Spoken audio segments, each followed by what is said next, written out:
su ma peur woon j'allais faire une septicémie infection générale laa doon def. tout ton corps infecté wu. liggéey kay loolu kay am xam ni mu tëjee. Ah waaw. Moi j'ai failli avoir une ablation des testicules. À cause de ça. Non, Saliou aujourd'hui il fait de grands révélations. Après ci laay woowee après parce que tu n'aurais plus de testostérone donc je pourrais plus groover dans ma vie. Papa looy wut di ko xoccoog ay nit. bu yeboo nga moytu. ndax lim leen jaral xamoo ba xam loolu la jaral. loolu la jaral c'est ça. Après ñu defal la 4 heures d'opération après nga wér. waaw après bi ma génnee man damaa dem faju après. nga dem faju. waaw faju bu baax bi. faju maan bi. faju c'est normal. soo gaa continué waat sama musique. j'ai jamais voulu sortir de ce pays. Pourquoi? Je te raconte l'histoire bi tax. ma génn dëkk bi. Free time flex for you. Got all my time for you. You have all my mind on you. Yeah, baby. Appris Cassé Cosmétique, Vivia Shop Style, Dakar Relocation et Service Immo, Salon Mamina Institut, Dadouche Hair, Santé c'est une santé pour tous. Sunu Travel Agency, agence de voyage, Belvoir Studio by Bibar, Leila Travel, agence de billetterie d'avion. Bienvenue dans deux podcasts sur notre chaîne YouTube. On est là depuis février 2025. Et vraiment, je tenais à vous remercier par rapport aux autres vidéos, aux autres épisodes qu'on a eu à faire. Je ne veux pas trop nommer parce qu'on en a fait beaucoup. Et vous avez été là, gars, ñi ngi liké, ñi ngi partagé. On a reçu énormément d'encouragement. Et pour ça, on tenait à vous remercier. Et ñi nga xam ne ñi ngi doog a ñëw ci chaîne YouTube bi, maa ngi leen di ñaan ngeen abonné, ngeen may ñu ay like parce que ça va nous permettre des gens comme notre invité là, nous donnent confiance, ils vont venir et on va parler, on va essayer de découvrir la vraie personne qui se cache derrière nos stars, nos célébrités parce qu'ils ont une vie et je pense que loolu war na mën a nekk loo xam ne ay histoires yu inspirantes la pour la jeune génération wala ñuy nekk di tàmbali benn domaine ñoom nga xam ne déjà excellent nañ foofu. Donc c'est le but du podcast et aujourd'hui je suis très très content parce que de me recevoir un gars que j'appelle Multivoice, Multivoice, parce qu'il est excellent. Moi, je l'ai découvert sur TikTok. Je me scroller, j'ai vu Ben Nit Bouy, mais avec Ben technique extraordinaire. Et voilà, il a un talent épuré, comme je le dis. Et quand je suis rentré dans les commentaires, je sais que je m'a découvrir talent, il y avait d'autres personnes. Donc, il fait des merveilles. Et il est là ce soir et on va parler avec lui, on va discuter. Il s'appelle Saliou Diam. J'espère que nous bari dinañ ko xamé parce qu'ils ont vu ses prestations sur TikTok. Il est aussi présent dans d'autres plateformes comme Spotify, qui est une plateforme il m'a nommé. Donc vous allez là-bas et découvrir un peu ce qu'il fait. Il est excellent, très très. Moi je dirais que mëno lim 2 ou 3 vrai chanteur épuré dans ce pays. Saliou, bienvenue. Yes, merci beaucoup. Bienvenue dans deux podcasts. C'est un plaisir d'être là. Malène Dichar, toute l'équipe, Dichar aussi, tous les auditeurs et les téléspectateurs sur YouTube. Donc c'est un grand plaisir d'être à ce podcast. Le plaisir est partagé. Yes, Moi aussi, on est content de t'avoir. Parce que Yodo Kundawe et voilà, tu es excellent dans ton domaine. Et Mounek Oyof, il nous a facilité le truc et j'espère que ça va bien se passer. Ouais. Ça c'est clair. Sinon, salut, ma première question c'est bon présenter sa bop ñiti lan ngay jëk wax en 3 mots rek, très résumé. En 3 mots, si je me résume, je dirais tout d'abord je suis un artiste. Et deuxièmement, je dirais que je suis un polyvalent. Très polyvalent, je confirme. Et troisièmement, je dirais peut-être que je suis humain. Ça, c'est important. Ouais. C'est les 3 trucs que je pourrais me définir en tant que Saliou. Mais Saliou, après cela, que tu es très humain et tout ça, je souligne que c'est super important. Parce qu'artistes, dañuy faté que des fois que c'est des ay humains lañ comme n'importe qui. Donc dañuy sentir dañuy recevoir comme tout le monde ils ont mal ils se réveillent ils sont pas dans un bon mood et tout ça là je comprends que c'est humain mais mis à part loolu noonu. Est-ce que mën nga ñëw un peu ci say origine musique fu mu la fekk fan ba ci ban environnement la fekk rek nga commencé def musique comment ça c'est comment ça a commencé. Alors man je viens d'une famille très religieuse. Mon famille c'est Bousso. J'ai une famille très religieuse et c'était hors de question d'avoir un chanteur dans la maison. Ah ouais. Ouais man nag bon mon père il faisait sama papa da doon jàng rajaskat la woon. Ah ouais. C'est lui qui chantait pour Sëñ Saliou Touré et à l'époque je me rappelle suñu ko dafa amoon daayra. Donc dama judd peut-être ci ay mélodies parce que bi may nekk xale suñu kër fa la daayra bi nekkoon. Donc tout le temps dañ ma daan jël ma daan rek. ngay zikar rek samay nopp di zikar rek. Mais tu sais est-ce que tu sais que j'ai voulu te poser cette question parce que moi su ma lay déglu surtout booy def ay samfal yooyu dama naan non kii yaroon na kër Mouride wala mu am nu mu demee quoi. Après quand j'ai lu que tu venais de Thiès ma ne peut-être Thiès peut-être xam nga dafa am une culture de Mouride. Peut-être ma ne kii foofu la jëlee loolu mais je vois que on y arrive quoi. Si en fait je me rappelle le premier daayra bi am Thiès. sama papa moo ko tegoon. Ok. Le premier daayra de Mouride de Sëñ Saliou en 98 sama papa moo ko tegoon. Et j'avais la chance de grandir dans cette communauté. Dans cette ambiance.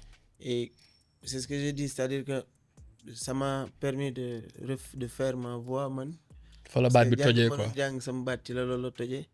Et les mélodies yi nga xamante ni que ñu ngi nekk peut-être ci xasida yi wala ci sikurula wala ci leneen c'est des trucs pour man qui sont je les appelle comment on l'a dit c'est des mélodies astrales.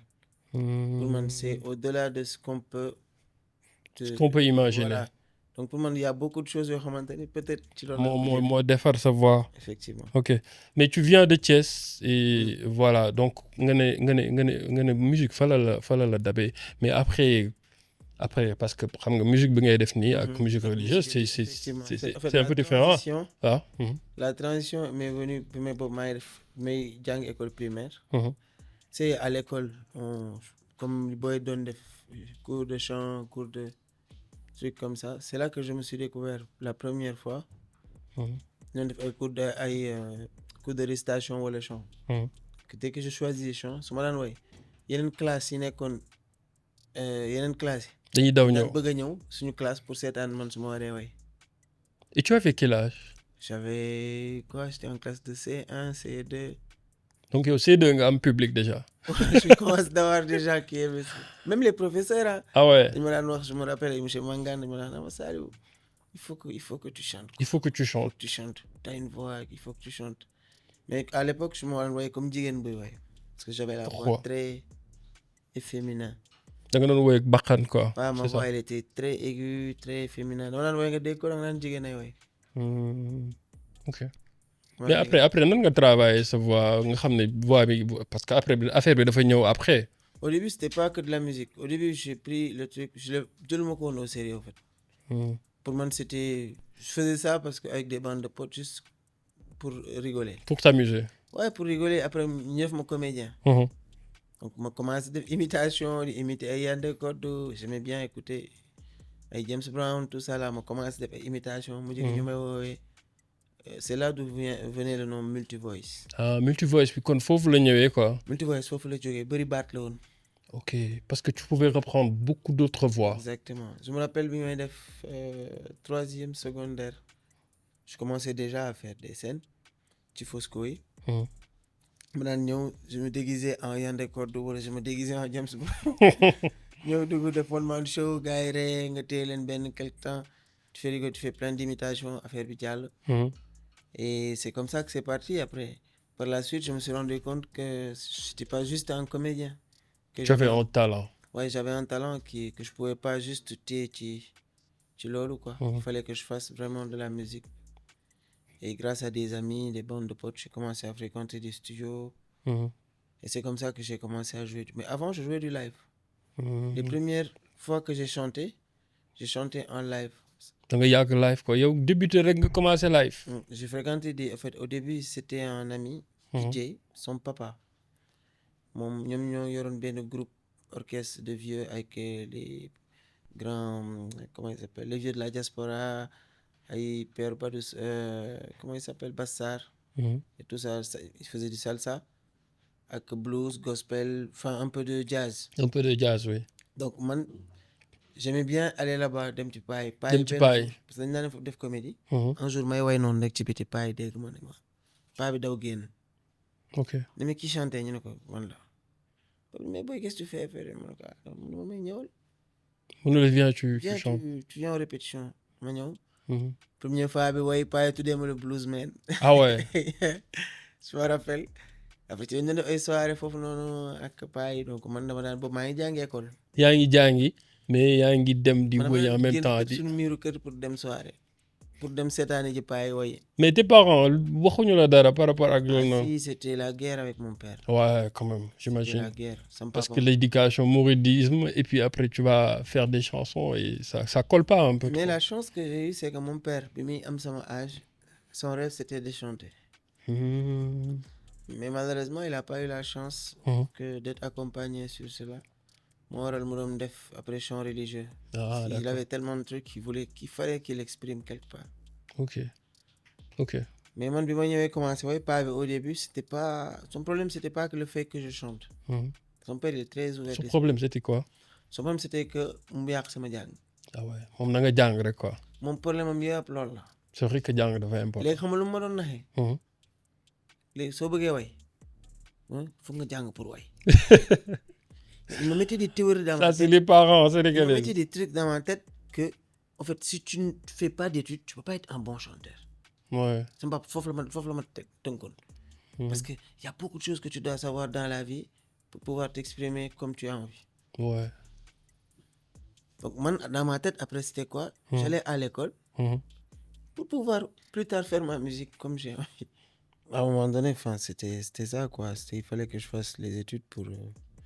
Du coup, quand j'ai eu mon bac, après, même quand j'ai eu mon bac, c'était Beaux-Arts.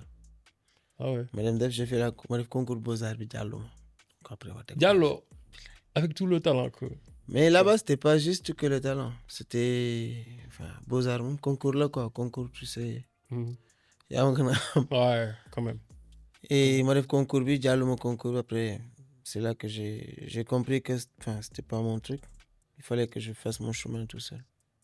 Qu'est-ce qui n'était pas ton truc? Je n'ai pas compris. Non, parce que je voulais... Non, là, comment expliquer? École Beaux-Arts, la musique, non? Oui, mais même Beaux-Arts, j'avais déjà beaucoup de capacités musicales. Mais je voulais me formaliser, mes diplômes. Et tout ça. Ou, tu vois, dire que je fais de la musique, c'est mon métier, je fais des études là-dessus, trucs comme ça. Donc ça, c'était ça l'idée dans ma tête. Mais quand j'ai compris que c'était pas ça, après, moi, j'ai arrêté Beaux-Arts. Je suis allé faire, madame de une étude. Ok. Et tu es allé faire quoi? J'ai fait du multimédia audiovisuel. C'est pas Max là, gagné. J'ai une licence là-bas, ouais. Ok. Et l'autre, ça va de pair avec ce que tu fais. C'était ça. Parce qu'il fallait que... Moi, je veux image. Ok. J'ai toujours été passionné de l'image. Parce que de mon dessiner, en fait. Avant, je dessinais. J'étais graphiste. Donc, demain, essayer Beaux-Arts Diallo, je me suis dit, écoute, je vais aller faire autre chose. La musique, je sais que je peux l'apprendre autrement. Ok. Donc, il fallait que j'aille faire d'autres études, quoi. Avoir au moins un diplôme pour Wow. Dans le xel pas. Nga xam te dina la bàyyi. Il va faire ta musique, quoi. Ok. Mais après cette étape-là, c'était quoi l'étape suivante? Ba nga defee Sup Imax ba pare. Après nga commencé di woyantu de gauche à droite. Et man dama bëgg xam yow inspiration bi ngay am fan la lay ñan ñoo la inspiré parce que quand je t'écoute dama naan mais kii am na bagage bu nekk ci ginnaaw am na ñu mu yàgg déglu ñu koy inspiré parce que tellement quand tu es boo nekkee sur la scène mais j'ai l'impression que tu te lâches. En fait, je racontais juste en brief, mais il s'est passé beaucoup de choses dans ma jeunesse, énormément. En fait, moi, je suis né à Thiès, j'ai grandi à Thiès, mais ben nek xalé. Gis nga ñom ki nuñ tuddu comment il s'appelle Khadim ak Ali bi ngay dégg ñuy way Kaolack voilà. Kaolack quoi. waaw je me rappelle. Ami Collé Dieng mi dégg tout ça à l'époque je me rappelle may nekk xale man dama nekkoon Thiès Massané. ouais Massané. dama naan leen j'aimais bien en fait c'est des gens yoo xamante ni que man je peux dire que ci sama jeunesse dañ ma inspiré waaw ci musique sénégalaise dañ ma defaraat. Xalima Al dañ naan woy Simba. man dama naan dem Simba ñëpp di dem pour gaynde yi man may dem pour woykat déglu woy yi quoi. dem taxaw ci ginnaaw woykat yi taxaw di leen xool di xaar micro bi buy libre ma koy jël parce que j'adorais chanter en fait mbapat yi pareil tout ça donc j'ai grandi dans cet univers musical un peu traditionnel on va dire géwël. xam naa ko bu baax je le maîtrise bien. parce que Thiès voilà je suis. bu dee théâtre mën naa ko bu dee comédie mën naa ko bu dee tout ça après par la suite pourquoi Gaston on tient de là on a créé un groupe à Thiès je me rappelle en 2011. tuddoon African Mystic. Yeah. C'est avec African Mystic qu'on a fait les corridors, on a joué plein de scènes. On a fait les premières parties Youssou Ndour, tout ça, Grand Bal. C'était avec African Mystic. Et à l'époque, on n'avait même pas un single. Tu n'as pas un single? Amuñu benn son. Musuñu dem studio enregistré. Et tu fais les premières parties de Youssou Ndour? Et corridors aussi. On a fait des grandes scènes à l'époque et on n'avait pas un seul son. Mais parce qu'on avait quelque chose de concret. Da ngeen convaincre gars yi déjà te non brut live. Brut bi quoi. On avait juste benn guitare benn ampli. Man Almadi bi taxaw naa fi yalwaan ku ma wax loolu du ko gëm. tak nii di. taxaw ci Almadi bi yore sama guitare yalwaan à l'époque on habitait avec Balla Xaala mi ngi fii Dakar mi may dégg on habitait ensemble naan yow am benn 300 dem jënd pinton mi su mburu def ci ton dëkk fi Wakam. di ko ñaxal bu ngoonee 18h ñu dox suñu guitare dugg ci biir Almadi bi. Rom sama première émission ak Pape Cheikh Diallo ci Almadi bi noonu laa ko amee. waaw je me rappelle loolu ça date de moins 10 ans. 10 ans. C'est ma première émission à l'époque. Yeewu leen mu woo ma ñu invité ma. ci Almadi bi noonu la ma romb moo la romb nga téye kii. dañ daan dem dajale bu ñu amee benn bu ñu paree wàcc am benn 5000 francs dem jënd ci reer des ci tuuti wecc mais on y croyait tellement. man jógee Thiès ñëw fii jouer à Dakar ay première partie daara ji tout ça là. oui. Just for you à l'époque. man jógee Thiès ñëw fii jouer pare aw ma paas doxee Just for you ba buntu Pikine. Just for you ba buntu Pikine. waaw. gëm affaire bi mosoo découragé. mais xam nga nit ñi bu ñu lay soog a xam les gens ils viennent seulement de découvrir Saliou à un moment donné ils pensent que. tu as commencé hier à chanter ou que tu yaa ngi ci affaire bi depuis temp. alors que ça fait 15 ans que tu tournes derrière autour du truc avant même de sortir benn single. Son premier single je l'ai sorti il y a moins de 2 ans. Moins de 2 ans. Et tu as fait 15 ans. J'ai fait 15 ans dans la musique avant may génne son boobu. J'ai eu un studio chez moi pendant 8 ans. ah ouais. di defal ay nit son te man génnewu 8 ans sama premier studio sax mbaaw laa ko am maa ko installé lépp ba mu pare. les gens viennent nga defal leen lépp. te musuma nangoo génne son. mais lu tax loolu. mais parce que je me disais que j'étais pas prêt. tu n'étais pas prêt. léegi yow ban instant nga ne yow instant yi pare naa nag il faut que le monde me découvre ban période la. en fait bi ma c'est en daaw ci heure bi. dama toog benn moment je me suis posé des questions moi-même je me suis fait une autocritique. ouais. ma ne en fait su ma dee woon nii. yàlla mooy duma waaw. lu tax mu lay duma. xam nga yàlla bu la joxee benn affaire boo ko xamul garaawul. waaw mais boo ko xamee ba pare defoo li nga ci war def. bàkkaar na xam nga lu tax. ñam na ñu la wër ñu bëri ñoo xamante ne amaana seen teraanga ci loolu yàlla jox la la nekk. oh ça c'est fort. donc ñoom bu ñu teddul rek yow yaa leen ameel bor. waaw. je sais pas si tu vois. ça c'est un message avec trop de sagesse. Donc c'est ce qui m'a un tout petit peu motivé. Je me suis dit si je meurs demain, je suis dans la mer. Si je meurs demain, je m'en voudrais moi-même de ne pas avoir exprimé tout ça, de ne pas pouvoir partager tout ça avec tous les gens que je dois partager. Avec qui? ok donc loolu dafay jàngale ne que nit dina am talent boo xam ne tayal rek moo tax exprimer wul carrément loolu noonu war na ko mën a exprimer réussir ci dundal ci ay nit. ay nit am ci seen teraanga. bien sûr donc képp kuy seetaan instant bi nii de li Saliou wax nii war nga ci mën a jàng c'est-à-dire nit dafa war a am motivation de quelque chose tayal du joxe dara ci àdduna. billahi lui 15 ans il est dans la musique, il n'a pas sorti un single et il s'est pas découragé. Continuer di ñefe tey jii ba nit yi commencé di ko gis di reconnaître talent. Tu sais, à cette époque, j'étais très farfelu, man. Ok. J'étais très dispersé dans ma tête parce que ça se voyait même. C'est-à-dire que xaw moon sa fa laay taxaw parce que j'étais complètement perdu. J'étais trop à l'aise sur beaucoup de C'est choses. beaucoup de choses doo bàyyi xel. Donc après, tu te dis, bof, je fais Pas pas. grave. Bon, ça passe pas. Bon, de toute façon, il y a une opportunité. Bon, il y en aura d'autres demain. Je sais pas si tu vois un peu Ah ouais, je sais. mentalité bi ma mentalité nekkoon. boobu noonu. Après C'est-à-dire que déclic bi. damay am ni benn opportunité mu taxaw nii. dama naan bof parce que dara faquma. Xam nga quand tu sais ce que tu as, da ngay dem benn moment après dara ça peut même être dangereux. Parce que benn affaire dina ñëw nii da nga naan ak garaawul. te fekk loolu la jarul ma ci daw bay dee. te fekk affaire boobu nga war a. Est-ce que comprendre parce que da nga naan toucher. oh de toute façon il y en aura d'autres. Alors que peut-être que c'était le dernier. C'était le dernier. Tu as vu. Man ci mentalité boobu j'ai perdu énormément man opportunité yi ma doon am léegi damay toog sax di xalaat ay affaires il y a Nga koy rëccu. 5, 6, 7 ans ci ginnaaw des propositions qu'on me faisait. léegi dama erreur daal la may def. ok alors que période boobu nga ko waroon exploiter. Et ça je le regrette man personnellement. Je regrette de pas. Je regrette d'une part et d'autre part je me dis que peut-être j'ai pas eu l'encadrement qu'il fallait à cette époque. J'étais encore jeune. Hein. Tu étais jeune, bien sûr. J'étais jeune.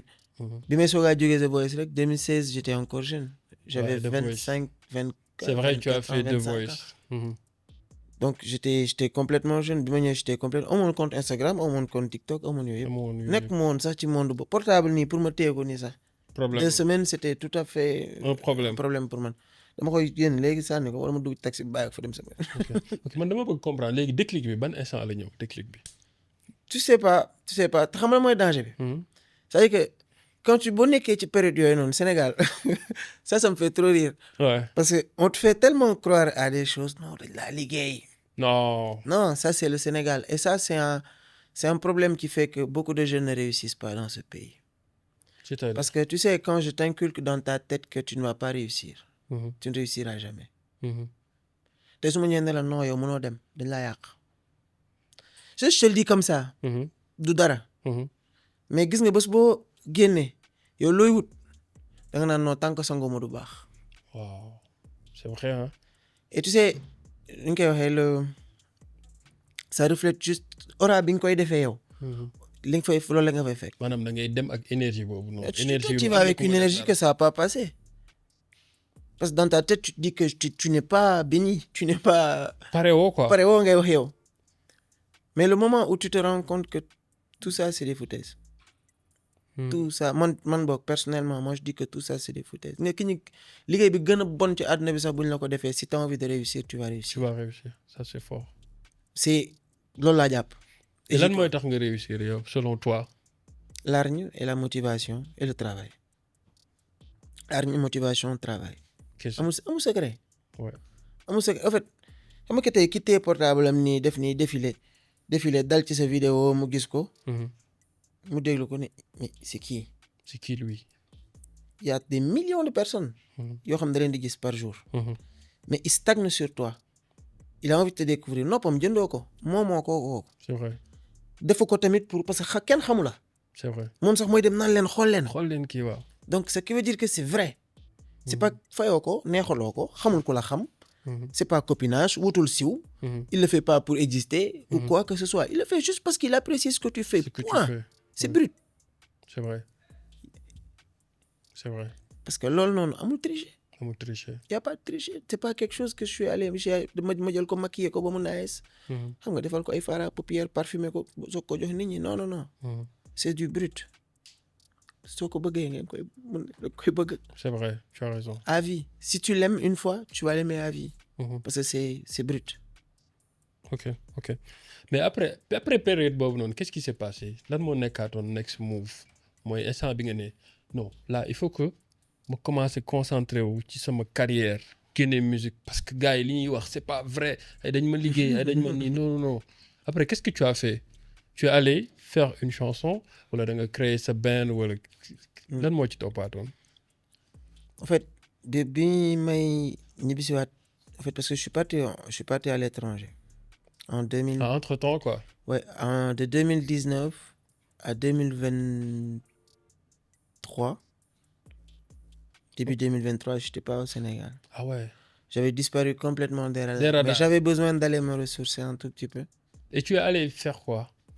Je suis allé, j'ai fait autre chose.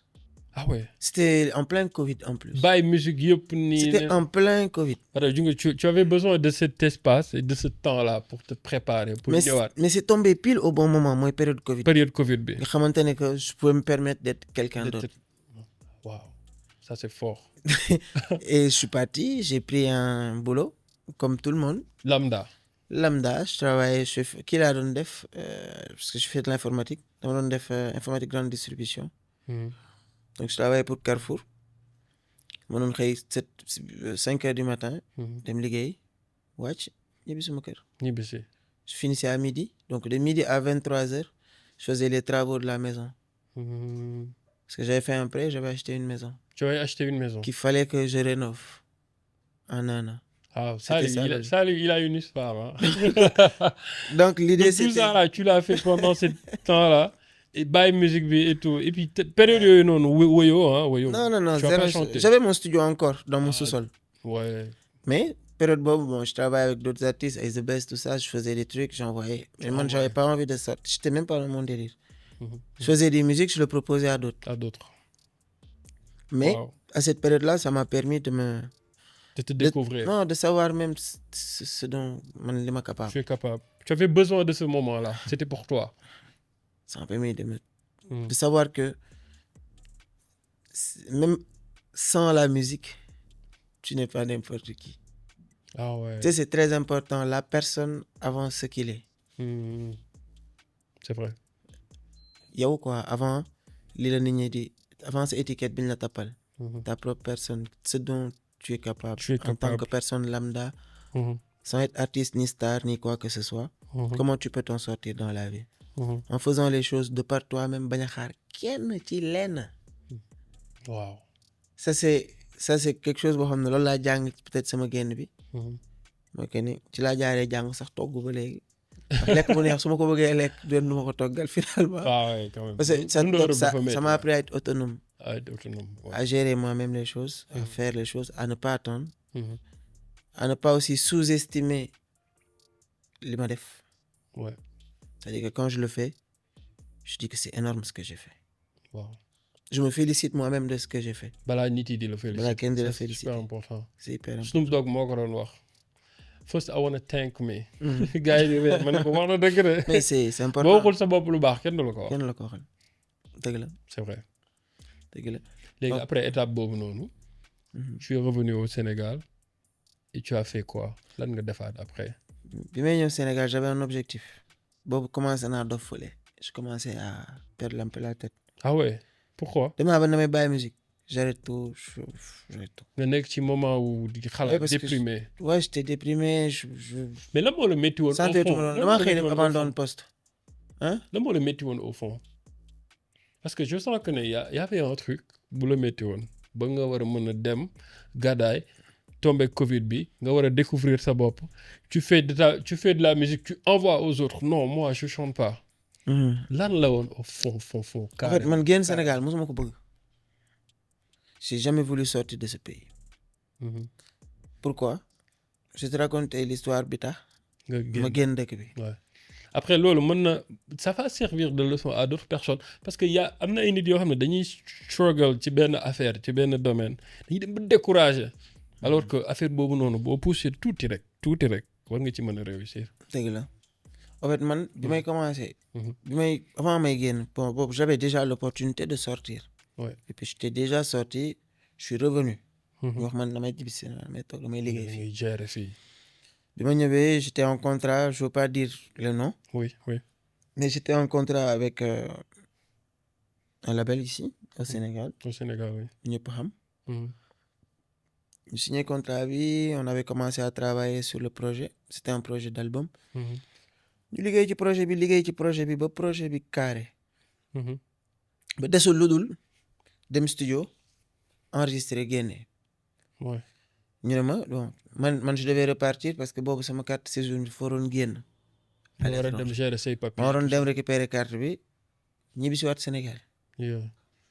bi ma demee je suis parti je devais partir 2 semaines. Mhm. je suis resté 3 ans. ah waaw 2 semaines laa waroon dem pour jëli carte bi ñibbi si. après nga def 3 ans. ma dem di woo ki war a tax ma ñibbi si waat Sénégal. pour li liggéey koy woo.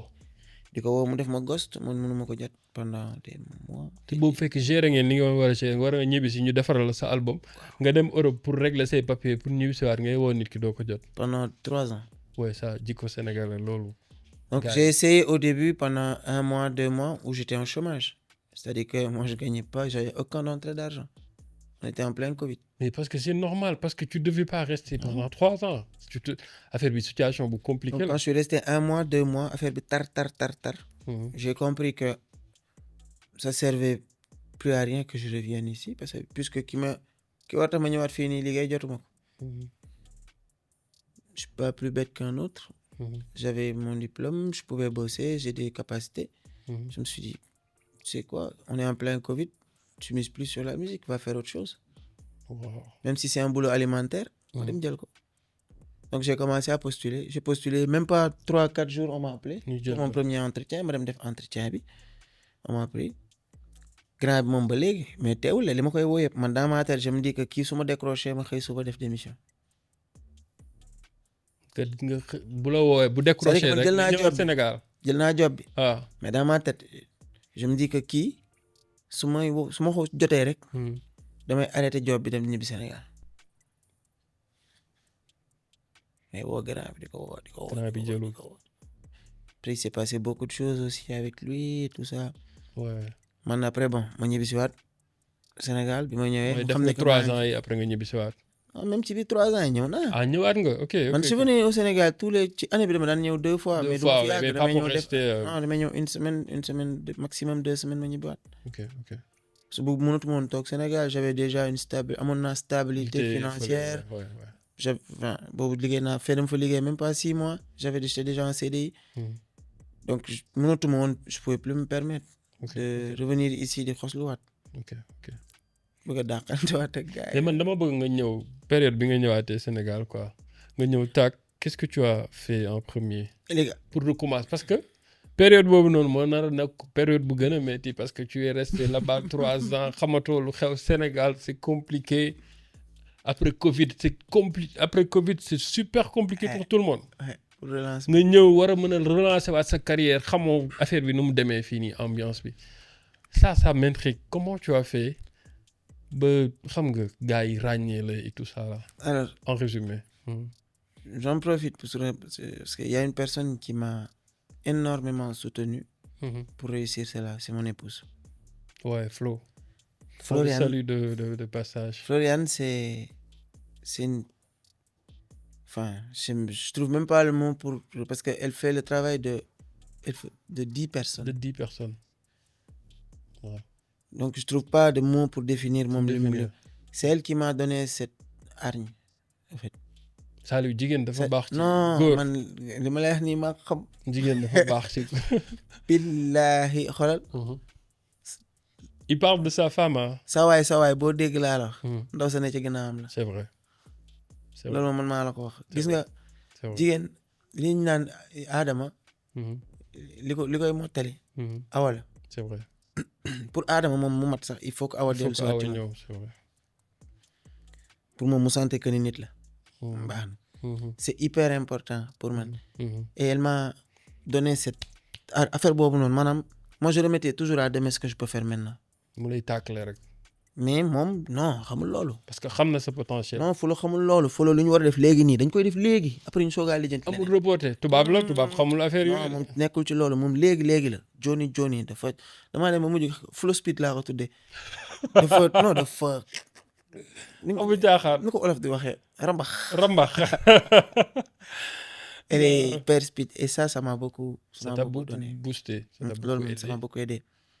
donc moom moo ma boosté waat maag seet tak mu ne ma non tu montes ton studio tu remontes ton studio demoo ci benn studio di toog fais les trucs toi-même tu peux y arriver. Sérieusement il y avait Nick Silver à côté ma woo Nick mu ñëw on a commencé à monter le studio sama studio lépp maa ko daaj maa wekki bant yi maa ko daaj lépp am jeex boo booy ñu ñëw on a commencé à travailler. Ah waaw. Au début c'était compliqué parce que Sénégal mooy li may wax tu peux faire musique léegi yomb na parce que avec l'électronique C'est très facile. avec les trucs c'est facile d'acheter tu achètes une carte son à même pas moins de 200 euros nga achètes jënd sa benn machine benn micro vite fait tu peux enregistrer. Bien sûr. T'as plus besoin d'aller dans des grands studios Non, parce que avec léegi VST c'est simple. UBC tout ça soxla too léegi ay cabines C'est très simple. ça filtre très vite en fait léegi c'est Bruit trop yeeg yëpp lay easy c'est dindi. more easy ci biir nekk fii mën nañ fi toog enregistré fi album Bien sûr. léegi mais problème bi ba léegi Sénégal c'est la production en image moom lañ am problème c'est ça qui est cher ici. Visuel bi quoi. mais le visuel c'est cher au Sénégal man je me rappelle sama premier clip Amina Yo bi ma wootee bëgg a def clip Amina Yo une très belle chanson. mais son boobu xam nga ñaata lañ ma doon fayeeku clip bi man 7 millions Ah ouais. Ban année là? pour faire li ma lay wax ni il y a moins de 2 ans grand Non mais loolu dafa bëri. on me demandait 7 millions pour faire un clip c'est mon premier clip hein. Moi je veux gagner des sous dans ce truc que je fais. Tu me demandes 7 on me millions. propose on me dit que tu dois payer 7 millions Quand même. pour faire un truc que tu n'es même pas sûr que ça va marcher. Ça va marcher.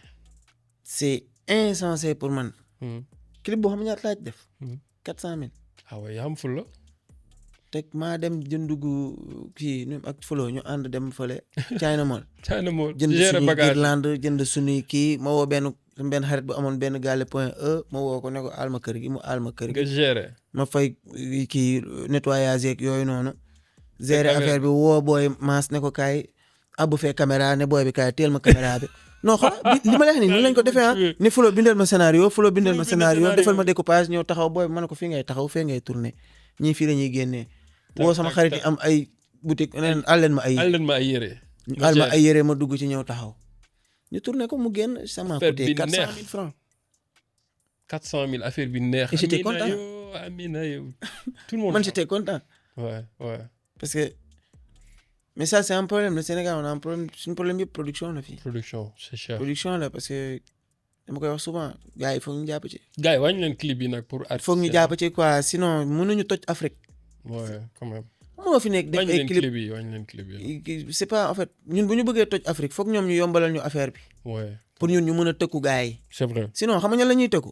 ay Gambie ay kii rek la ñuy tëkku duñ dem fenn fii la ñuy tëkkoonte suñu biir kii naan kee maa la dàq waaye kii naan kii maa la kii dem leen ngeen jaayante ko quoi Afrique. c'est vrai. Afrique ngand na le Sénégal est minime. tuuti ci biir Afrique. waaw dafa ndaw c'est vrai. y a Ghana y a Côte d'Ivoire y a Nigéria y a Afrique du Sud y a Côte d'Ivoire y a tout ça là. mais ñun existé wuñu foofu ñoom ci seen marché alors que ñoom existé nañ suñu marché fii. c'est vrai. comment ils ont fait parce que c'est moo ici dañoo yombal affaire bi. waaw il faut ñu yombal affaire bi quand même yombal lépp quoi après boo ba nga defee Amina Yo nga xam ne que affaire bi war na mën a nekk quoi. et puis après nan nga commencé les scènes que tu fais.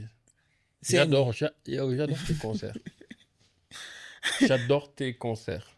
bon après man avec les scènes mooy li ma c'est une histoire parce que dama teel a joué sur Dakar.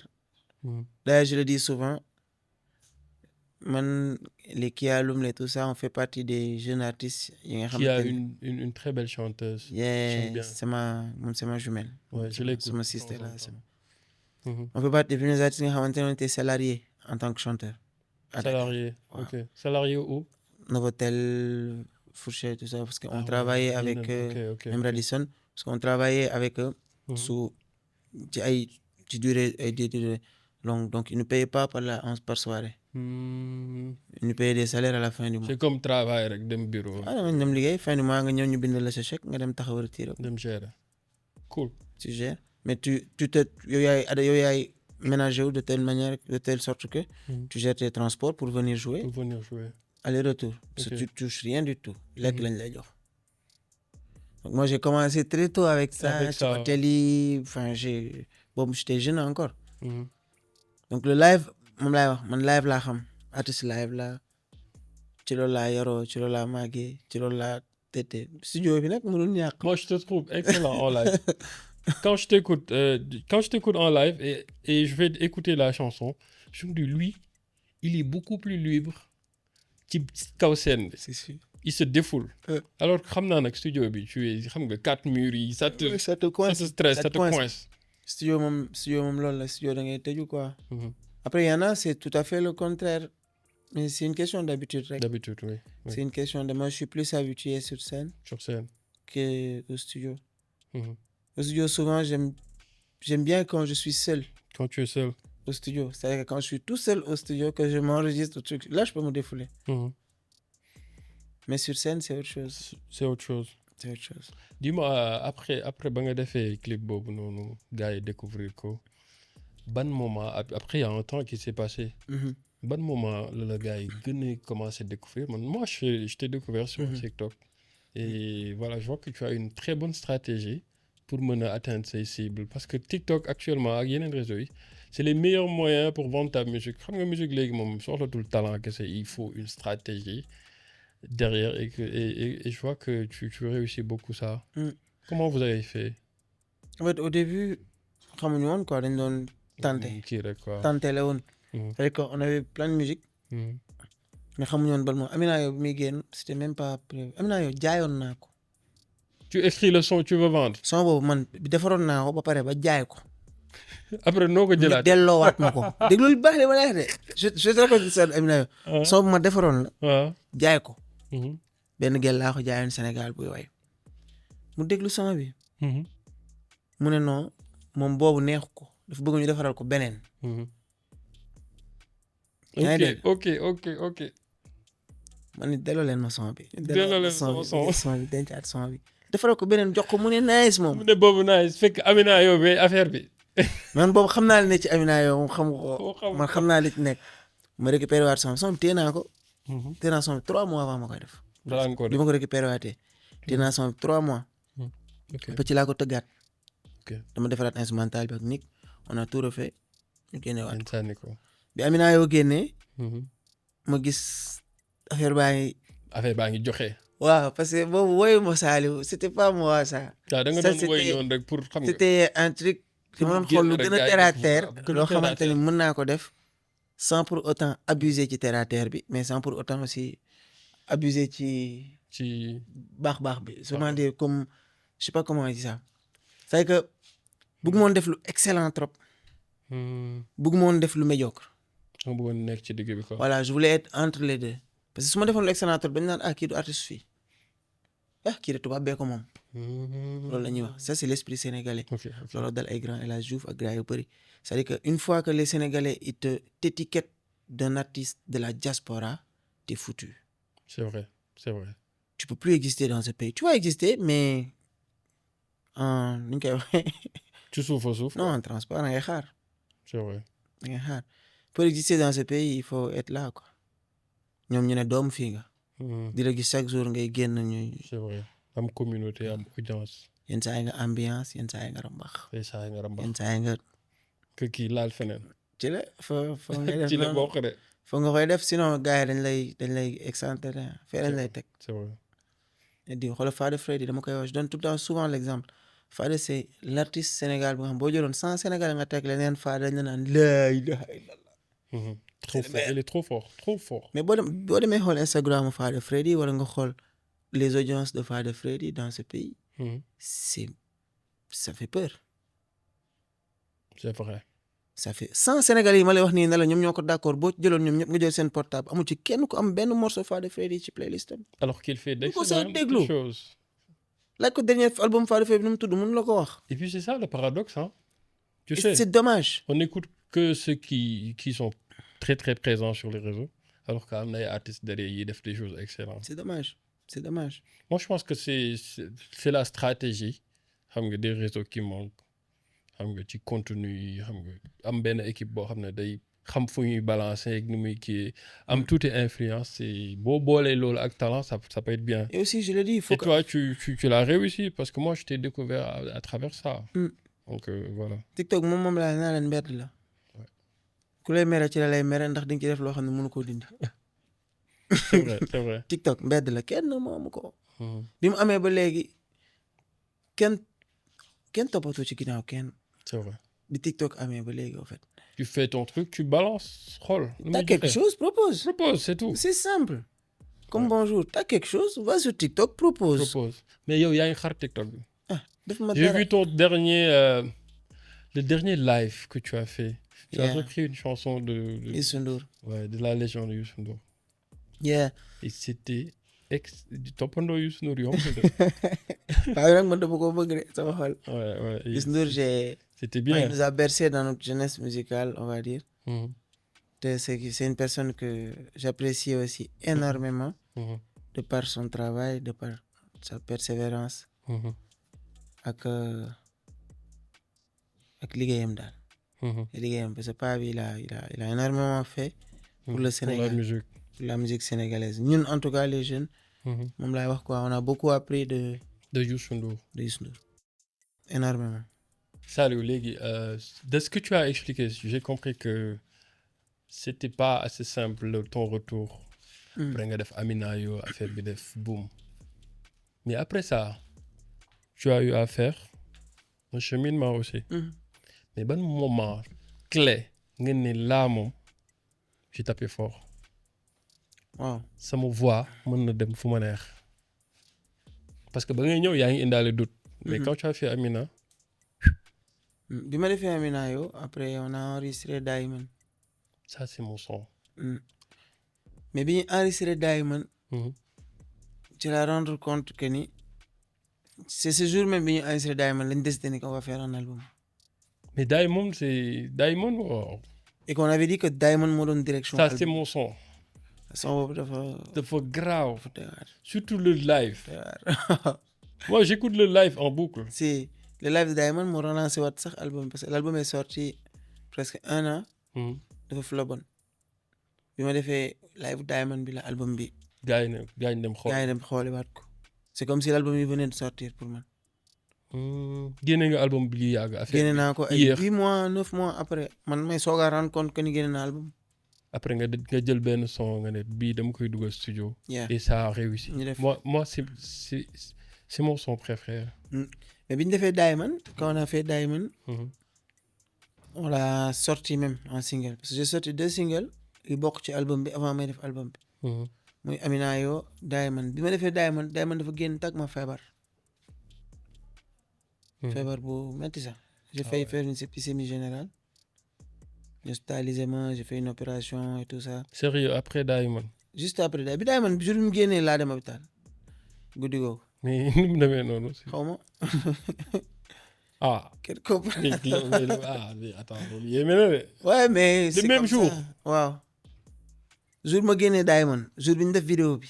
ñu def vidéo bi man damay génnee son bi guddi gi ma ko génnee. guddi googu laa feebar. le lendemain non le surlendemain. parce que j'ai fait 2 jours yoo xamante ni damaa xëy rek benn genre mel ni lu genre tap. tap génn ci yow non boo xam doo ko gis interne. au niveau de la marche. non j'ai pas compris. tu sors ton album. Tu sens que c'est un flop pour toi. Parce que toi, tu es libre, tu dis ce que tu penses. Et non, là. Non, il faut que je fasse un live pour me relancer mon album. Tu fais le live de Diamond le soir même. Non, même avant le live. Parce que live, ça, c'est après ça. En fait, quand j'ai sorti la chanson même de Diamond, la chanson, la vidéo officielle, jour bi mu génn. clip jour bi boobu waaw. jour bi clip bi génn jour boobu laa feebar. nga am tab. waaw tab bu kenn dul gis. kenn du gis il faut commencer au début xam nga fa la ma dal. tu vas rigoler. marche anale. marche. sur la marche anale gauche. waaw. au début je me dis ñi naan ma ay hémorroïde la ñi naan la lii la ñi naan la lee la j'ai vu au moins 5-6 médecins ku ñëw day joxe diagnostic bu bokkul ak beneen bi kii naan non c'est la veine rectale qui s'est enflée. je me rappelle j'ai joué même un concert en souffrant dama doon yooxu ba daanu xam. waaw de douleur je criais waa yooxu ba ni kalab. daanu xam ñi yëgati la. yeewaat douleur bi tàmbaliwaat nga yooxuwaat. waaw. ba noonu après ba mu dem Thiès. j'ai fait un concert lendemain concert du Thiès bi. lañ ma hospitalisé parce que may dem Thiès boobu je me rappelle ci yoon bi yëpp dama feebar yoon bi yëpp dama ko yooxu mais je tenais tellement à faire ce concert. que ñëpp dañ ma ne annuler le concert bi ma leen concert bi su may raam sax di yegg seen dinaa ko joué. ma dem jubali hôpital américain yi dem foofu gars yi piqûre ma ay xool antidouleur piqûre ma kiiwul. affaire gars bi wax man piqûre leen ma rek ba du ma yegg douleur après man ma dem pour nga gérer sa concert rek. ñu defal ma sampal ma perfusion piqûre ma ay antidouleur ma dem jouer concert bi jouer naa concert bi nag ba concert bi jeex ba concert bi jeex. ma dawàcc xam concert bi jeex may wàccu après c'est pas possible mais je vomissais de douleur affaire bi dafa boobu mënuma taxaw mënuma dara boobu c'était la douleur c'est li ma médecin bi di wax bu ma ñëwee mu ne ma fi nga am douleur bi neer yi ngay sant neer yi fa nekk mun ma li ngay sentir mun ma mook jigéen bi wasin ñoo yam ah waaw kon métti woon na de. parce que ñu ne nit fi neeram yi gën a sensible foofu la nekk mooy foofu waaye foofu c'est compliqué. et donc puis doo toog doo tëdd bu baax. c'était atroce c'était la période bu métti. c'était atroce boobu dama pare man damay bàyyi musique nga ne affaire bi jaru ko. non lii man j'arrête quoi tout ça parce que je comprenais rien de ce qui m'arrivait parce ma que dem ñëw jóge Europe tubaab nga ci af yu bëri da nga naan non c'est pas grave alors que on est au Sénégal tu sais. mais boobu bi ma ñëwee dañ maa ne. dañ la en fait on m'a dit que le médecin il m'a dit quoi il m'a dit je peux te soulager mais je peux pas te soigner. le médecin il te dit je peux te soulager waaw je peux pas te soigner. loolu moo médecin bu la wax loolu nga xam ne caaf xam na. ma ñëw ñu teew dugal ma bloc xotti ma j'ai fait 4 heures en bloc. 4 heures ñu opéré la pour dindi affaire boobu. su ma opéré woon j'allais faire une septicémie infection générale laa doon def. tout ton corps infecté wu liggéey kay loolu kay am xam ne mu ah waaw. moi j'ai failli avoir une ablation des testicules. à cause de ça. non Saliou aujourd'hui il fait de grandes révélations. Si laay woyee après parce que je n'aurai plus de testostérone donc je pourrai plus groover dans ma vie. waaw. mais en fait affaire bi nan la mënee bàyyi sa yaram yëpp mu ñëw ne fii laay logé wu. don't understand doo comprendre. c'est compliqué. doo comprendre après loolu dama cay jëlee fit de. waaw ku ma jox ma lekk ku ma jox ma naan. après nga dem xam nga xooli gars yi daal. loolu kay maa ko wax. jamono jii nii. non doj. ouais c'est vrai que ça existe dans la musique hein. c'est même il faut pas qu'on se le dise hein. non boo ko deful da ngay dee papa amul secret town bi loolu dama leen koy wax moi je le dis cash j'ai même pas de tabou sur ça. mais fii c'est sans filtre. fii. en fait su ma wax sax fii fépp laay wax su ma nee fii day mel ni fii rek la fépp la ci àdduna bi papa looy wut di ko xëccoog ay nit. bu yeboo nga moytu. ndax lim leen jaral xamoo ba xam loolu la jaral. loolu la jaral c'est ça. c'est hyper important. man jamono ji moom wax dëgg yàlla ragaluma xeer de. sant yàlla. ragalatuma xeer. mais après yàlla raga fi ne. après yooyu yàlla da la koy teg pour am lu mu la jàng. mais moom moo fi ne. moom moo lay teg yooyu après moo lay joxaat tamit li koy dindi c'est vrai. moom la de. après ñu defal la 4 heures d'opération après nga wér. waaw après bi ma génnee man damaa dem faju après. nga dem faju. waaw faju bu baax bi. faju maan bi faju ba normal. sooga continué waat sama musique. après loolu laa génnee album bi nag. après nga génne album. tag dafa pare rek après ma song album bi. yeah. mais depuis boobu maa ngi sant yàlla. yaa ngi sant yàlla. maa ngi sant yàlla ragalatuma génne quoi. ragalatuma génne quoi instant yi tu sors tes trucs tu es à l'aise xam nga doo nekk di calculer affaire. te bay génne. et tout ça. damay génne léegi sama yoon new ci. mais sinon yow lan nga yaakaar moo nekk premier blocage artiste boo xam ne day doog a débuter. the first struggle lan nga yaakaar la nekk yow mi ci jaar. production mooy problème artiste yi. production. gis nga un artiste qui bu xam li mu mën. pare ne man pare naa pour génne. benn problème rek la mën a am. ku ko mettre les dispositions et la logistique pour mu génne li mu. pour mu gérer artistiquement. loolu kese la soxlawul leneen. c'est vrai américains yi loolu la ñu rawee. dañuy gis benn talent. ne ko kaay soxlawoo dara kaay toogal nii indi lépp tegal la ne la musical.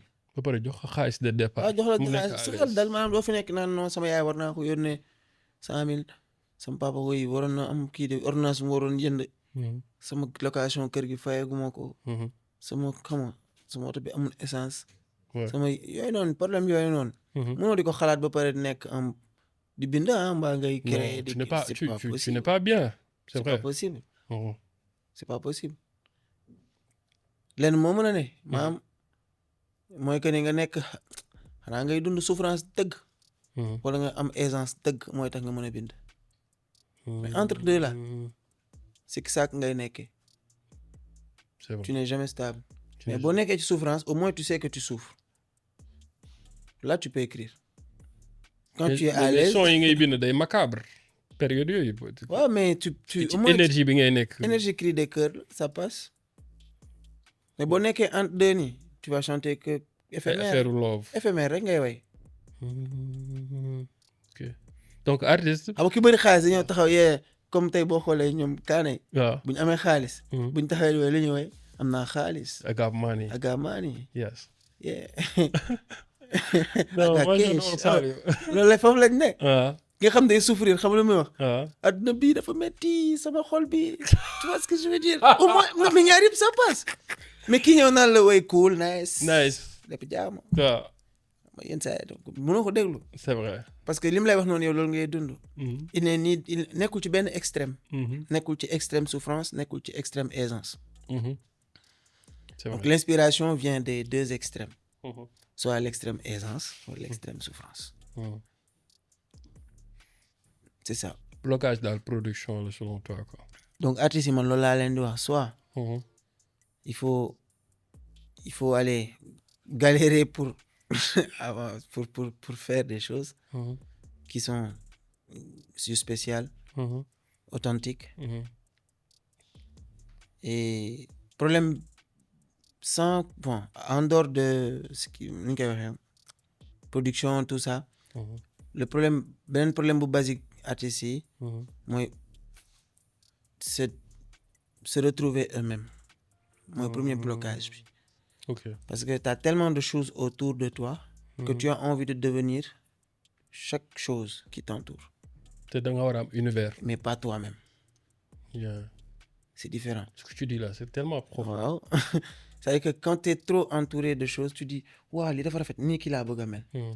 non ni Wally Seck laa bëgg a mel non ni Sidi Diop non est-ce que du ma mel ni Bass Thioung Mhm. non est-ce que du ma xool non ni kii laa bëgg a mel ni kii Mhm. mais dans tout ça Mhm. yow ni nga war a mel fàtte nga ko ni nga Fàtte nga sa bopp. voilà yow quoi li nga war a jaay Dama- ba nit yi identifié wu ci loolu ñëw adopter sa musique.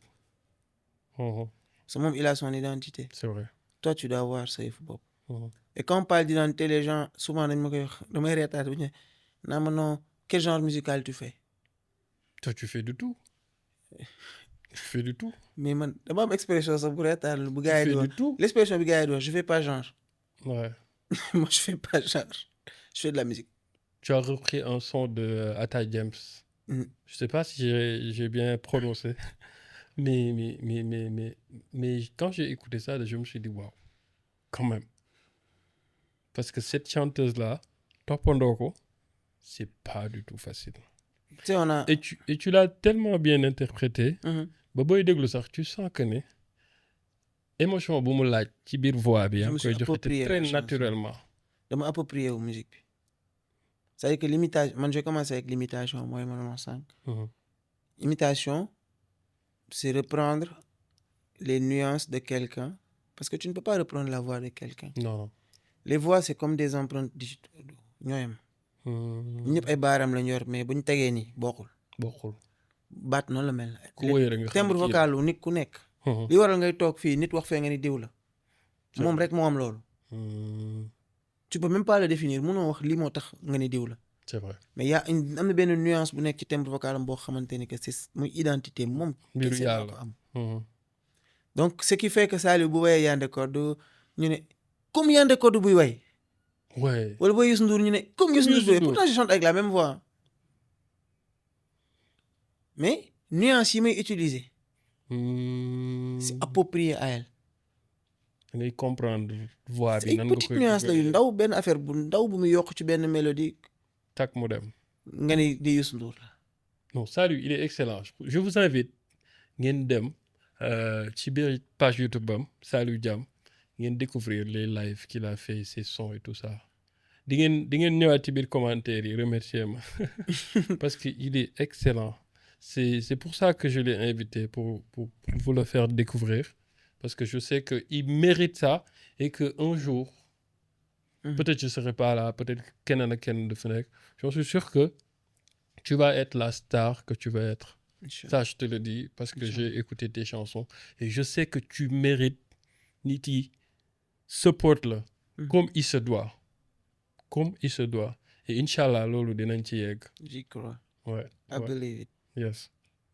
Sinon, à part ce struggle yooyu noonu nga jot a dund ak yooyu noonu amoo benn moment boo xam ne da nga jékki-jékki nga ne non là c'est mort il faut que j'arrête parce que lii nii mënuma continuer c'est tellement difficile mosoo yegg ci période boobu noonu. mooy période Covid bi mooy sànq li ma période bi ma expliqué sànq quoi. Yeah, la période où j'étais vraiment out que j'étais dégoûté même de faire même su ma doon way sax du ma neex. c'est-à-dire man toog man way du ma am envie way. mais du ma neex damay way sax mais damay way sax neexuma. mais lu la grand bi def la nga mere loolu moo découragé. même pas. En fait grand bi li ma def noonu. au contraire ça m'a même motivé. waaw commencement bi daf ma jox benn arñ. en fait li taxoon loolu parce que boobu toog naa lu yàgg man scène laa xam. man j'ai très tôt dama teel a yëkki scène musuma arrêté yëkki scène. donc période Covid bi dafa nekkoon période boo xam ne je m'étais détaché de sama zone de confort muy scène. donc je commençais à m'éteindre moi-même intérieurement. le feu qui était dans toi. flamme boobu noonu mi ngi doon fay quoi ça a commencé à s'éteindre petit à petit. je sentais que j'avais plus ce fou que j'avais plus cette envie j'avais plus cette hargne de vouloir chanter. de vouloir impressionner. de amatuma woon loolu. amatuma woon loolu je me disais que je trouvais que ce que je faisais c'était banal. nga commencé à douter ci sa bopp à cause de cet incident. et je me suis dit tu sais quoi je commençais à réfléchir de quoi faire de ma vie. fàtte sa talent. bon maa man comment je vais faire. ouais quand même. qu'est-ce que je vais aller faire est-ce que peut-être je vais dem jàngiwaat. je vais aller refaire des études ou je vais aller faire ci ou je vais aller boobu toll naa dem naa ba tolloon foofu. et li gën a yokk tax ma ñibbi si waat Sénégal loolu la après parce que sama jabar mu déggee ma wax loolu. elle était directrice d'entreprise elle avait 80 employés. daa xëy dagg action moom tamit. ma dagg action 80 employés mu bàyyi yëpp. def abandon de poste xëy jaay sama kër jënd camion. camion bi jël 16 yëpp def ci conteneur mu ñëw ma jël ci ginnaaw def lépp van road trip. j'ai mis mon lit defar samay tiroir ci suuf am trappe defar sama cuisine ci ginnaaw takk li ma yor on a fait 21 jours ci àll bi France ba Sénégal buntu kër ba sama buntu kër. non j'ai pas compris. da nga jël sa bagage ñëw dugal ci camion dawal. jaay lépp jaay sama bagage Sénégal waaw jënd benn van laa jënd opère moom laa yor ba léegi sax ça fait 3 ans je l'ai cette voiture. nga ñëw ne gars yi affaire bi dañ koy bokk par force. waaw. j'ai mon mot à dire. dagg action ñëw ñu samp. au début on avait des projets on voulait ouvrir des restaurants trucs comme ça par c'est tombé à l'eau. on a investi ailleurs. on a investi ailleurs moi j'ai continué à faire ma musique. macha allah yéen a ngi sant yàlla. alhamdulilah sant yàlla bu baax. morale de l'histoire pour ñuy seetaan mooy lépp li nga entreprendre ci àdduna rek. tu auras des difficultés. mais fu la yàlla di différencier ak ñeneen ñi mooy yow capacité bi ngay am à te détourner de ces difficultés là nga régler yooyu noonu mu nekk solution qui va te permettre d'avancer parce que amul lenn loo mën a def ci àdduna loo xam ne doo ci am coono. en fait doomu aadama moo xeeb boppam rek. nit pour man. lu mu mën a xalaat mën na ko def.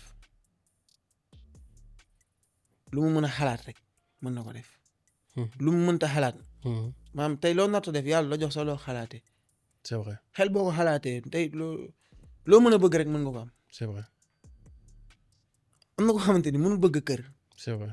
parce que dans sa tête son cerveau est conçu d'une telle manière il se dit que j'aurai jamais de maison. du ma mës a am lii. bëgg na ko.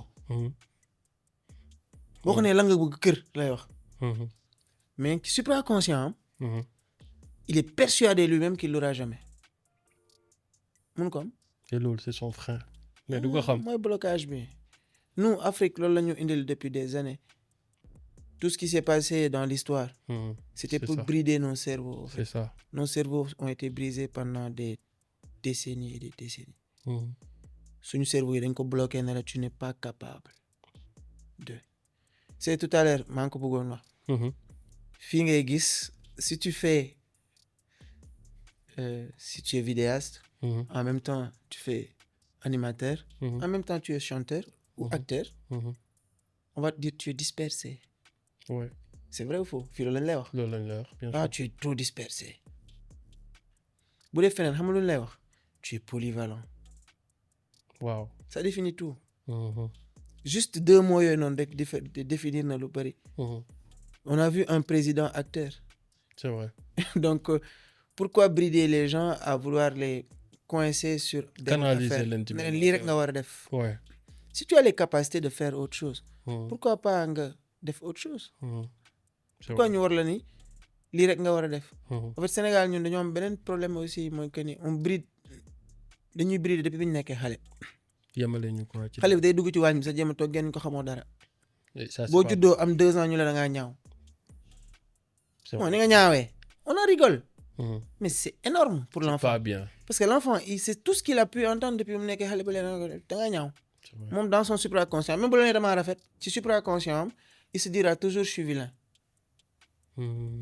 c'est pourquoi il va vouloir devenir parce que après modèle de beauté bi ñu koy wan mooy lan mooy que day toog ci télé bi ñu wane benn tubaab wala keneen mu ñu ne ko kii dafa rafet donc pour lui dans son cerveau c'est qu'il faut être clair il faut avoir des cheveux longs il faut être ci il faut être ça pour être belle c'est vrai mais suñu parents yi ñoom ñoo ñu ko inculqué ça commence c'est un blocage mais ça commence dans les maisons c'est un blocage et ça on se rend pas compte de l'ampleur de ça quoi nit ñi rendre ñu compte ni que après moom mooy taral nga dem ba am liggéey sax war a def benn affaire mais tu es bridé dans ton cerveau parce qu'on t'a dit que tu n'es pas capable c'est vrai de faire man bi may nekk xale ba ñu ma daaxaan way xam nga ma daa koy Michael Jackson am naa sa benn grand ba léegi daf ma koy tooñee pa fara so ma bëri nga mos a dëgër fi ñaa nga man ko pourtant melatuma noonu léegi wàññi nga waaw ndeysaan parce que mais boo waxee man la maa dàq woy fii gëm sa Michael Jackson maa ko dàq way laa daan wax dëgër fit parce que je croyais en moi je savais que moo la indi fi nga nekk sax moo waral ma mën a def li ma def mën def yëpp parce que li ma mën def yëpp judduwaale wu ma ko je l'ai appris tu l'as appris mais parce que je savais que je pouvais l'apprendre et le faire c'est pourquoi je me suis acharné buñ ma waxoon ne ma doo mës a mën way comme américain c'est vrai man dans ma tête je me dis que je ne pourrai jamais chanter comme un américain mais je vais jamais essayer même de chanter comme un américain pour le coup ou le jour où je vais le faire ay reetaan laa koy def mbalak parce que même moi j'y crois pas je vais le faire je vais essayer de le faire mais dama koy def di reetaan ok di xool nit ñi seen réaction ok parce que moi-même j'y crois pas ça est drôle c'est dommage quoi après c'est une question de l'environnement et des mentalités et quand je disais tout à l'heure que quand je disais que j'étais prêt c'était pas musicalement parce que musicalement je me suis trouvé prêt pendant très longtemps mais c'était psychologiquement mindset spirituellement yeah. c'est pas n'importe quoi ce qu'on fait là c'est musique dama koy wax man leen du yëfu seytaane yëfu yàlla la je le dis souvent parce que seytaane da ko li mu nekk yëfu yàlla sax moo tax seytaane bëgg ca laxasu parce que seytaane yëfu yàlla rek la bëgg wax nga dëgg rek bu doon moo ko moom waaw non kenn waxatu ko c'est vrai tu as raison kenn waxatu ko mais yëfu yàlla la te seytaane da cee bëgg a laxasu parce que il sait ce que ça fait c'est des vibrations et c'est de par la vibration ñun ñëpp ci lañ judd c'est vrai waaw Saliou yaa ngi laal yeneen extraordinaire mais c'est pour montrer cet aspect spirituel un peu de la musique qui m'a man personnellement forgé c'est pas juste venir chanter sur des mélodies nit ñi ne nice en fait il y a un intérieur fond boo xamante ni que peut-être j'ai pas encore l'occasion de l'exprimer parce que li instant mbëggeel rek laay woy pour nit ñi bàyyi ma xel waaw mbëggeel rek ngay woy moo ko woyal kenn la bàyyi xel Sénégalais bëggatul ku ko yedd c'est vrai man bëgg naa sax ci sa yeneen chanson yi nga wàcce waat niveau bi tuuti évidemment pour toucher le public qu'il faut après nga yéegaat parce que fi nga nekk faut aller les chercher ouais comme on dit waaw c'est ça faut aller les chercher faut nga dem jëli leen pour indi leen après nga kaa leen xool ok Sénégalais loolu la sinon lan mooy say projet nii actuellement en ce moment je suis en train de préparer mon 2e album qui va être un truc de fou de dingue hein Sénégalais ñoo ko moom bi hein j'ai fait un album typique sénégalais ça va être bien waaw dina am ay affaires comme Daayiman il faut nga may loolu il faut nga may ma loolu ci fin bi. Of course, bien Et sûr. voilà, c'est une chanson que j'aime. Après, ñu wax ci projet yi après voilà. Bien sûr, bien sûr. Ça va être bien. mu ne sekku ñu bàyyante bibi jarul ñuy gaañante kon kaay ñu saafonte mbëggeel bi ñuy dund dëgg la ni yaa ko tey every time flex for you got all my time for you you have all my mind on you yeah baby saa soo kuule ma cool soo kuululee ma cool te loo ma def ma muñ yeah kon xawma kan yow fi nga bëgg a jëm foofu laa jëm man bañu ma ci sax ba far takk ban lu mu metti metti du ma bàyyi man daayiman daayiman daayiman daayiman. Tu as vu, hein? Je maîtrise même les paroles. waaw dama xam ba xam ba daa yeeg dugg yeeg. Non, je te dis que c'est ma chanson préférée. Et mu nekk affaire bu grave. Sali moom il est tellement fort. Je vous conseille d'aller ngeen dégluwaat ay affaire am déglu ko xam nga may ko nopp quoi. C'est bien des fois ngay déglu musique nga may nit ki nopp. Artiste bi lan la bëgg a génnee déglu mélodie ça c'est super important et lui il le fait bien. Et comme je t'ai dit moi je suis un fan, je t'écoute. C'est pourquoi tu es là et c'est pourquoi je t'ai invité. Donc parle-moi des projets après. Je vais pas te retenir parce que Sali moom instant bi il est surbooké. amu jot maa ko forcé non nii mais am naa sa jot yow am naa sa jot. maa ko forcé nii mu ñëw xam nga mooy loolu et puis xam nga il est très simple et voilà j'apprécie hein. Donc on va parler des projets après on te libère. Effectivement bah là on est en train de préparer une tournée européenne. ci mois de janvier bi. Et il y a des dates ci mois bii nii aussi. yu bëri à Dakar. De toute façon je dis aux gens d'aller s'abonner sur les comptes. Pour être vraiment au courant parce que moom mën naa xëy rek waaw abonné leen ci Instagram bi suba damay jouer par voilà exemple. abonné leen ci Instagram bi dugg ci TikTok bi abonné Spotify yi aussi bu leen ko fàtte di dugg foofu di déglu xam nga yeneen application de je cite Spotify parce que application yi ñuy may xaalis. yi ñuy may xaalis foofu la dem leen xam nga affaire bi yemul ke ci YouTube boo seetaanee vidéo mets un like mets un commentaire ça peut aider l'artiste. Boo demee Spotify aussi tu essaies d'écouter là-bas le son arrête de télécharger les sons s'il vous plaît loolu noonu dafay yàqal suñu artistes yi ça les mayu leen dara quoi xam nga dugg leen Spotify xam nga abonné ci affaire yi di déglu et loolu moo leen dimbali quoi. Clair. Tu vois. Et moi j'ai juste un petit message à lancer encore avant may wax. mooy li may wax sànq quoi c'est-à-dire que je suis pas un artiste bu ñëw pour juste exister dans le marché sénégalais. taxumaa jóg. C'est vrai. dama bëgg marché sénégalais bi. exister ci marché mondial bi en fait. Exporter ko. ñoom pour exister ci marché bi ci boobu laa bëgg moom mu exister d'abord. En fait man c'est ça mon objectif. Dans la musique te j'appelle tous les artistes. J'appelle tous les grands j'appelle tout le monde ci combat boobu quoi. Parce que l'idée c'est pas juste ñëw toj Almadies toj Sénégal ñu naan la non Sénégal. Ouais. C'est cool. Mais si on veut que le Sénégal devienne autre chose. devienne autre chose faut que ñu jël Sénégal jëm ko jaay ci all around the world. Yes. te pour loolu foog ñun ñu xool liy neex gars yi tamit ci monde bi. jël ko boole ci ñun li ñu yor. Et puis il faut faire des feats. waaw c'est important gars yi faites des feats. hyper important. Faites des feats. ça moom loolu laal mooy sama message c'est-à-dire que il faut que ñu jaay musique sénégalaise te mbëgg bu ñu demee Ghana dem Côte d'Ivoire dem Congo dem Nigéria ou Afrique du Sud. ñu ne Sénégal nga dugg biir boîte de nuit. nga dégg Saliou Diame. waaw ça c'est important. xam nga man loolu mooy sama dream comme ni ngay duggee fii ñu tegal la aseke wala bëna booy nga dugg ci boîte bi naan laas te xamoo lu muy wax. man noonu laa bëggee ñoom ñu dem toog foofu di déglu olof bi di ko woyaat te xamuñu ñoom li ñuy wax. That's the idea. That's the idea. noonu la. C'est quoi les projets lan mooy projet yi. projet yi moom la. mooy album bi quoi mooy album instant bii nii gars yi. album bi waaw. maa ngi am nag. amul date wala kii. Non j'ai pas encore pris de jëlaguma xam naa daal c'est sûr que. dina ñëw quoi. dina génn avant avril. ça c'est clair. parce que ni pare na sax daanaka ay finition moo ci des. ñi ko war a déglu boo amee ñu ci yokkaat ko. mais j'ai défini déjà les chansons. ok donc. c'est ça loolu la instant bii nii boo xoolee enfin à part ça Il y a avant album bi je dis aussi il y a quelques singles qui vont sortir qui vont sortir. waaw yoo xam ne On a ñoom hâte. yàggul dara fii ak une Fii semaine ak une semaine waaw. une Kon semaine, deux décembre semaines, bi daal Inch'Allah. dina kii. Actuellement on est en décembre. Ouais, c'est- Peut-être ça va être dans les quoi? Non, Janvier, janvier, début janvier. Début On va janvier. commencer l'année en beauté, Inch'Allah. Inch'Allah. Ça, sinon ton dernier mot. Mon dernier mot, maa ngi gërëm toi d'abord. Mhm. Je remercie Kai, tout le monde, toute Équipe l'équipe. bi, yeah. Et te remercier aussi ñi ñuy seetaan Mhm. parce que c'est pas facile Mhm. de nga toog di wax nit ñi di la déglu. Mhm. Donc je remercie tous les Sénégalais ci soutien bi aussi sama fans yi Mhm. sama soppe yi maa leen di char Mhm. di kontaan di wax ni que c'est un grand plaisir Mhm.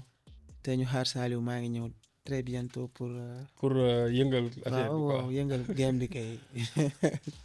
Salut toute l'équipe de podcast. On a un petit cadeau très très symbolique Ah pour ouais. toi. Xam nga bëriwul bëri na. Je pense que tu vas aimer. Ah ouais. Boo dem yeggee gaale nga xool et voilà. Donc je l'ouvre à la maison. Ouais, tu Je vas- l'ouvre à la maison. Oui, c'est une surprise. Hein. Gars yi kon nee na bu ñu ko bëggee xam lan la sama. Non, cadeau je bi sens que nañ tu dem vas sama aimer page. parce que xam naa ne yooyu say affaire la et Trop trop. Merci donc beaucoup vraiment, merci gars yi. waaw. Kontaan naa trop c'est gratifiant comme on dit. Mhm. C'est énorme quoi pour man c'est un truc. Mhm, mhm. Nit moom yëg la Ouais. boole na la kaay di jàpp ci sa liggéey c'est amoo fayam. Ouais, mais yéen lañu am Amoo fayam, on est quoi. tous des Sénégalais, on le fait pour toi, je le fais pour moi, je le fais pour les autres. Mhm. Boo briller pour Sénégal, drapeau Sénégal ngay Aussi. yóbbu donc voilà. On le fait patriotiquement surtout. Am si. C'est voilà. C'est ça donc c'était deux podcasts épisode avec Saliou Diam, très grand artiste, je vous conseille encore d'aller le découvrir.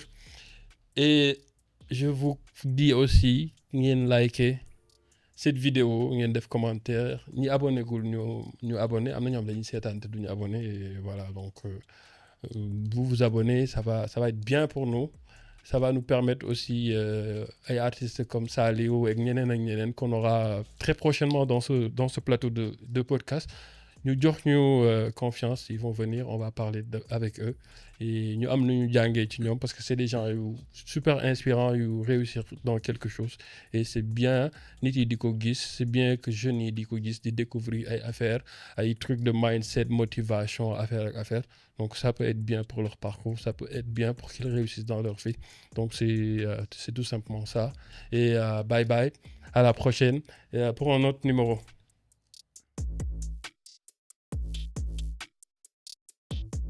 Appris Cassé Cosmétique, Vivia Shop Style, Dakar Relocation et Service Simon, Salon Mamina Institut, Dadouche Hair, Santé et Santé pour tous.